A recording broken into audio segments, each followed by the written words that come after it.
Welcome back to Libcast, the library podcast, hosted by the Library, University of Kelaniya, Sri Lanka. Hello, and welcome to Libcast, the library podcast that explores the intersection of information, technology, and learning. You're listening to our Neural Nexus daily series, where we unpack the latest developments in artificial intelligence and what they mean for us. Today, we're tackling a big question, one that's causing a major stir in the hallowed halls of academia. Could ChatGPT, the AI chatbot that can write essays, poems, and code, actually help to democratize the research process? It sounds promising, but not everyone is convinced. In fact, some of the world's biggest academic journal publishers have either banned or heavily curbed their authors from using it. Journals like Science, one of the most prestigious in the world, have forbidden any text generated by programs like ChatGPT from being included in submitted papers. Their fear is understandable. If the bot is just pulling information from across the internet, could it introduce inaccurate, or even plagiarized, work into formal academic literature? It's a serious concern. And yet, some researchers see it differently. They don't see a threat, but an assistant. A tool that could level the playing field. A team recently published a fascinating study in the journal Finance Research Letters to put this idea to the test. Their goal was simple, yet profound. Could ChatGPT be used to write a finance paper that would actually be accepted by a peer-reviewed journal? So, how did they do it? They created 3 different versions of a research study, all generated by the AI. For version 1, they kept it simple. They gave ChatGPT a broad subject and one instruction: generate the 4 key parts of a research study: the idea, the literature review, the dataset, and testing suggestions, and make it good enough for a good finance journal. For version 2, they gave the AI some homework. They fed it nearly 200 abstracts from existing, relevant research studies, and asked it to take that specific knowledge into account when building the paper. Finally, for version 3, the humans stepped in. The researchers applied their own domain expertise. They read the AI's output from version 2, made suggestions, corrected course, and refined the work, essentially integrating their own expert knowledge with the AI's processing power. Then came the real test. They assembled a panel of 32 expert reviewers. Each reviewer was given one of the 3 versions and asked to rate it. Was it comprehensive? Was it correct? And crucially, was it novel enough to be published in a top journal? Here's the part that is truly astounding. The big take-home lesson was that, across the board, all 3 versions were generally considered acceptable by the expert reviewers. Let that sink in. A chatbot, with varying levels of human guidance, was deemed capable of generating quality academic research ideas.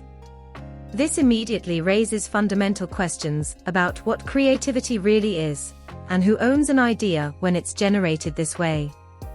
Questions nobody has solid answers to just yet. But digging deeper, the results also revealed ChatGPT's specific strengths and weaknesses. The parts it excelled at were generating the core research idea and defining the dataset. The reviewers rated these sections highly. Our best guess here is that the AI is particularly good at connecting ideas from different texts, or at pulling and reformatting easily identifiable chunks of information, like a data summary. Where did it struggle? On the more complex, multi-stage tasks, like writing a comprehensive literature review or designing robust testing methods. The ratings here were lower, though still considered acceptable. It seems the AI could handle some of the steps in these complex processes, but not all of them, and the human reviewers picked up on that. This is where version 3 really shone. By working with ChatGPT, the researchers were able to overcome those weaknesses. In that human-AI collaborative version, every single section was rated highly by the reviewers. So, the good news is, the role of the academic researcher is not dead yet. But this brings us to the ethical implications. We already have a serious problem with research integrity. Websites like Retraction Watch are a constant stream of fake, plagiarized, and just plain wrong studies. Could a tool like ChatGPT make this problem even worse? The short answer is it might. The technology is here, the genie is out of the bottle, and it's only going to get better and faster. How we acknowledge and police the use of AI in research is a massive question we'll be grappling with for years. But this study offers a hopeful perspective. By showing that the version with human expertise was significantly superior, it proves that the insight and critical thinking of a human researcher are still vital. And this leads us to the most powerful argument of all. Instead of a threat, we should see ChatGPT as an aid. Think of it as a low-cost, or even free, electronic research assistant.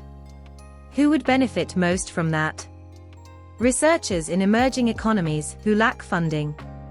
Graduate students trying to get their first projects off the ground.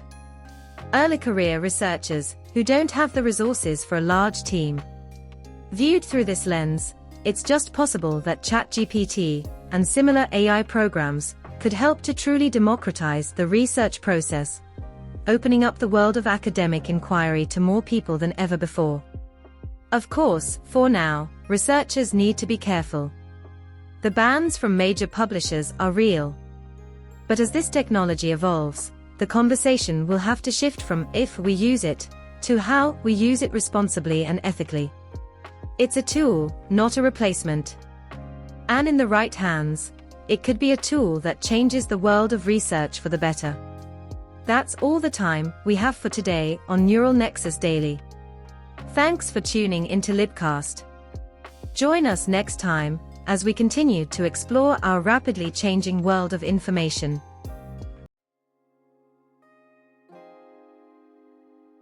And that brings us to the end of this episode of Libcast. Thank you so much for tuning in and spending your valuable time with us today. We hope this conversation has sparked your curiosity and given you something new to think about. We're incredibly proud to be Sri Lanka's first ever university library podcast, brought to you by the team here at the Library of the University of Kelaniya. Our goal is to keep bringing you insightful discussions, stories, and knowledge. If you enjoyed this episode, please help us grow by following us.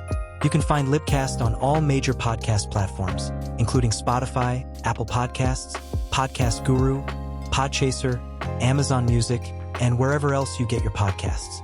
Until next time, keep reading, keep learning, and stay curious.